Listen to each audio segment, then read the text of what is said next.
Hello दोस्तों, आपका इस मेरे यूट्यूब चैनल में स्वागत है। मेरा नाम तम्मल लाल निषाद है। आज हम आपको सूर्य देव की व्रत कथा के बारे में बताने जा रहे हैं। इसे बिना स्किप किए ध्यान से सुनिएगा। चलिए इस वीडियो को स्टार्ट करते हैं।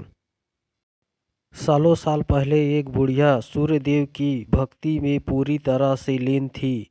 वो हर रविवार को सुबह स्नान कर घर के आंगन को गोबर से अच्छी तरह लिपाई करके सूर्य देव की पूजा करती थी।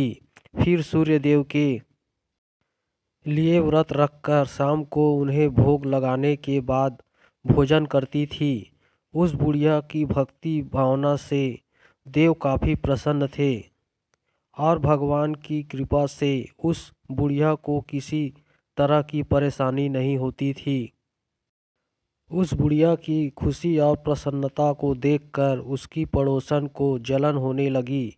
वह बुढ़िया अपनी पड़ोसन के आंगन में बंधी गाय और गोबर से ही आंगन लिपा करती थी। पड़ोसन ने जलन के मारे उस गाय को आंगन की जगह घर के अंदर बांधना शुरू कर दिया।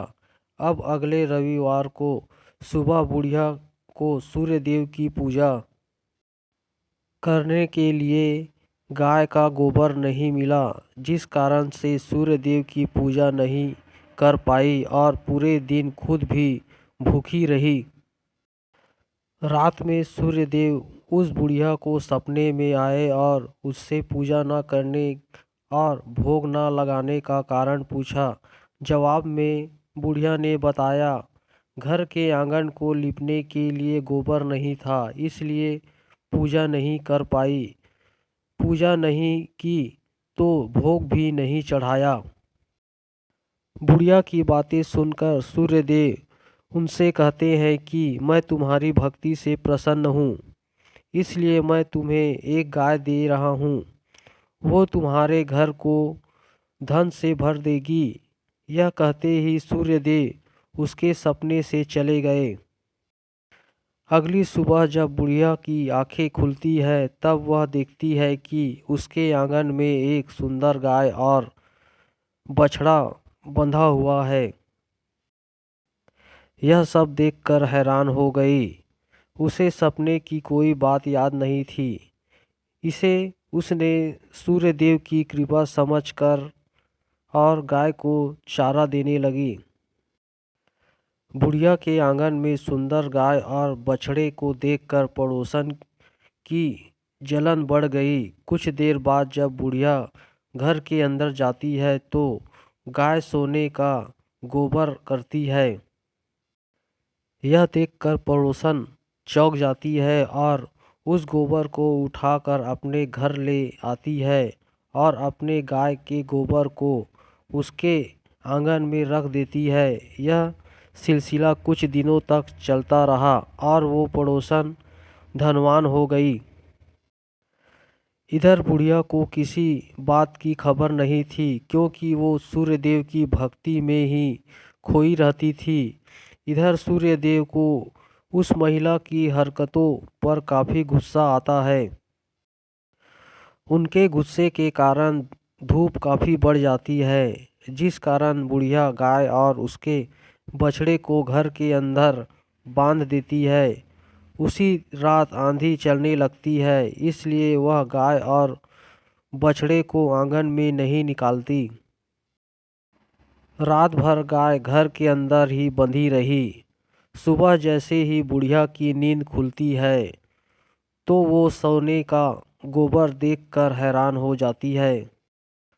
उस दिन के बाद से रोजाना वो गाय को घर के अंदर ही बांधने लगी। गाय के सोने के गोबर से बुढ़िया धनवान हो गई, जिसे देखकर पड़ोसन को और जलन होने लगी। पड़ोसन ने जलन के मारे सोने का गोबर देने वाली गाय के बारे में उस नगर के राजा को बता दिया। राजा को जैसे ही सोने का गोबर देने वाली गाय का पता चला तो उन्होंने तुरंत सैनिकों को भेजकर उसे महल लाने के लिए कहा। जब सैनिक बुढ़िया के घर पहुंचते हैं तब वह सूर्यदेव को भोग लगाकर खुद भोजन करने के लिए निवाला उठाने ही वाली थी कि तभी सैनिक गाय और बछड़े की रस्सी खोलकर उन्हें अपने साथ ले जाते हैं। बुढ़िया उनसे गाय और बछड़े को न ले जाने की प्रार्थना करती है, लेकिन राजा के सैनिक बुढ़िया की एक नहीं सुनते। कुछ ही देर में सैनिक गाय को राजा के पास ले जाते हैं। राजा गाय की सुंदरता को देखकर बहुत खुश होते हैं और उसे अपने ही पास रख लेते हैं। गाय व बछड़े के जाने के गम में बुढ़िया बिना खाए पिए पूरे दिन सूर्यदेव से गाय और बछड़े को लौटाने की प्रार्थना करती है। इधर दूसरे दिन सुबह राजा सोने का गोबर देखकर हैरान हो जाता है। उधर बुढ़िया भूखी प्यासी सूर्यदेव की प्रार्थना में लगी रहती है।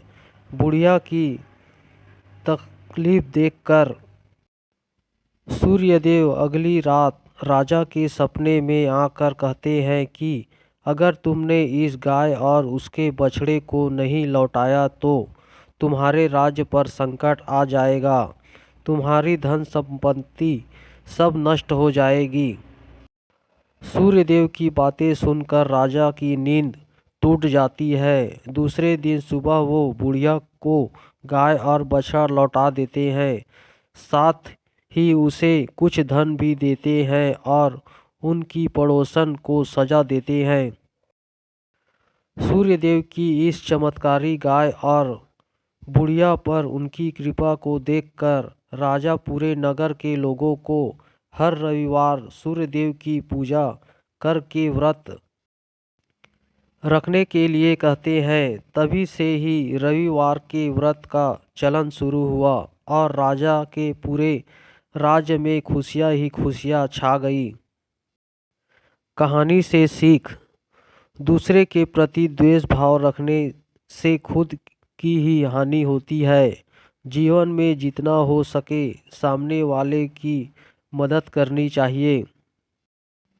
हेलो दोस्तों, आपको यह सूर्यदेव की व्रत कथा कैसी लगी मुझे कमेंट्स करके बताइएगा। अगर आप मेरे इस चैनल पर नए हो तो मेरे इस चैनल को सब्सक्राइब कर दीजिएगा और बगल का बेल आइकन प्रेस करना ना भूलिएगा। इसे प्रेस करने से मेरा वीडियो का नोटिफिकेशन आपके पास सबसे पहले पहुंचेगा, क्योंकि मैं इसी प्रकार का वीडियो बनाता हूं। धन्यवाद।